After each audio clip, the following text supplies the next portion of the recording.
Hello, hello mga kumarites! It's me again, Mami Loy.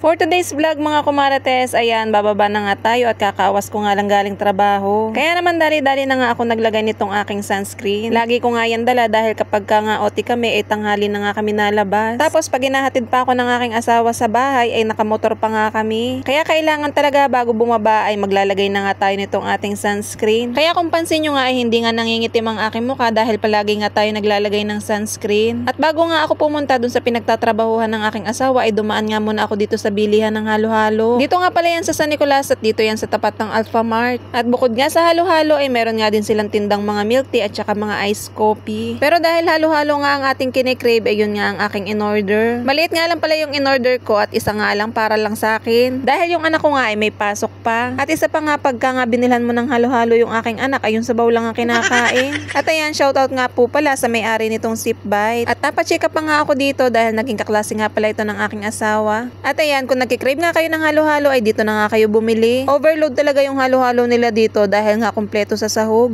At ayan, fast forward, nandito na nga tayo sa bahay. At meron nga palang taklob dito sa lamesa. Ang sabi ni Mudra, ibinigyan nga daw niya ako ng gulay. Dahil minsan sabi ko nga kay Mudra, pagka nga magugulay siya, ibigyan niya nga ako. At pagkadating ko nga dito sa bahay, hindi pa nga ako nagpapalit ng uniform. Dahil sabi nung akin darling ay gutom na daw siya kung ano daw ang pwedeng maimerienda. Ipagluto ko na nga lang daw siya ng pansit canton, kaya naman ayan, dali-dali agad ako nag-init ng tubig. Siyempre anong oras na nga nito at magtatanghali na rin kaya naman nagsaing na rin ako. Nagtakal na nga ako ng 3 gatang na bigas dahil hanggang mamayang hapon na namin to para hindi na ako magsaing mamaya. At pagkatapos ko nga magsalang ng sinaing ay pumunta na nga ako dito sa CR para makapagpalit ng damit. At pagkatapos naman yan ay tinira ko na nga tong halo-halo dahil mamaya ay baka matunaw pa. Grabe, tingnan nyo naman at napakasarap tingnan ng halo-halong ito. Talaga naman natatakamin ko kayo sa halo-halo. Padalawang beses ko na nga ito natikman kaya kahit medyo mahal ay masarap naman. At habang inaantay ko nga kumulo itong tubig ay tamang kain lang ako dito sa Gedli. Maiba nga ako mga kumarites, alam nyo ba na hindi talaga madali maging isang content creator at mahirap din talaga na makapag-gain ka ng maraming followers. Sa totoo lang kahit ako nga ay nahihirapan din mag-gain ng madaming followers dahil nga wala naman tayo nagva-viral na video pa. Pero syempre patience is the key. Kung sa trabaho nga ay talaga namang nakakapag-antay ako dito pa kaya. Yung pagiging regular nga ng isang employee ay 3 years nga yung inantay ko. Tapos bago pa nga tayo ma-rank up ay 4 years pa ang aking inantay. Ay dito pa kaya sa pagiging isang content creator tayo susuko. Kaya naman natutuwa nga ako kapag kami mga nagko-comment nga sa inyo nanonood ng aking mga vlog. Lalo na dun sa mga nagpapa-shoutout sa akin. Ay nako, kung alam nyo lang kung gaano nga ako kasaya. Dahil sa totoo lang hindi ako pala comment sa mga comment section. Pero pag may mga good comments naman ako natatanggap talaga namang napapa-reply nga ako. Sa ngayon nga ay meron na nga tayong 3.4k followers. At lahat nga ng mga nagpa-follow sa akin ay organic. Hindi din kasi ako nausuhan ng follow to follow. Dahil maganda rin talaga na yung nagpa-follow nga sa iyo yung mga nanonood din. Kaya naman baka hindi ka pa naka-follow sa akin isang pindot lang naman, char. Ay nako, kung alam nyo lang na ang isang mini vlog nga ay talaga namang inaabot nga din ako ng puya. Ay bukod nga sa trabaho ko, tinatrabaho ko nga din ng pag-e-edit at pagbo-voice over. Syempre kasama na nga rin doon yung pagbi-video. Pero yung iba nga ay akala'y napakadaling mag-mini vlog. Sa totoo lang kung hindi mo sasamahan ng sipag at tiyaga ay wala talagang mangyayari. Pero dahil ginusto natin to, di go lang. Ay ayan, napapalayo na nga tayo. Anyway, by the way, highway, all the way nga. Ito na nga at magluluto na nga tayo ng ulam. Hay Diyos ko, pag voice over pa lang, mapupugtuan ka na ng hininga. Kailangan kasi talaga pagka magbo-voice over ka, walang mali-mali. At dapat yung salita mo ay dire-diretso. Dahil pagka nagkanda bulol-bulol ka, ay ulit ka na naman sa umpisa. Minsan nga, pag yung anak ko ay nakikinig sa akin, ay tinatawanan nga ako pagka nakakailang ulit ako ng pag-voice over. Minsan ay mapapamura ka na nga laang dahil paulit-ulit tapos sabay hinga ng malalim. Sabay sabing konti pa set, kalmahan mo lang, charis. Kaya naman isang malaking hinga nga ng malalim kapag ka nga nakakatapos tayo ng isang mini vlog. At ayan, ito nga pala yung aking niluluto ngayong ulam. Ito nga yung pinabislad ko na bangus at ito nga i-air fryer nga lang natin. Inihaw nga dapat to pero wala namang mag-iihaw kaya naman ayan, i-air fryer na lang natin. Ang lahok nga lang pala niyan ay sibuyas, kamatis at nilagyan ko nga ng isang hotdog. At yung bangus nga ay pinahidan ko lang din ng magic sarap. At pagkatapos nga niyan ay binalutan ko na nga nitong foil. Pagpasensyahan nyo na't hindi ko pa nalilinis ang aking air fryer. chiller. At habang nakasalang nga yung aking inihaw na bango, sa ito naman ang aking ipapaanyo, yung pang-ulam naman namin bukas. Thai part nga pala to at gagawin nga pala natin tong kaldereta. Binabad ko nga pala siya sa pineapple juice at nilagyan ko ng toyo at paminta. Tapos ibababad nga lang natin yan overnight at bukas nga iluluto naman natin yan. Minasage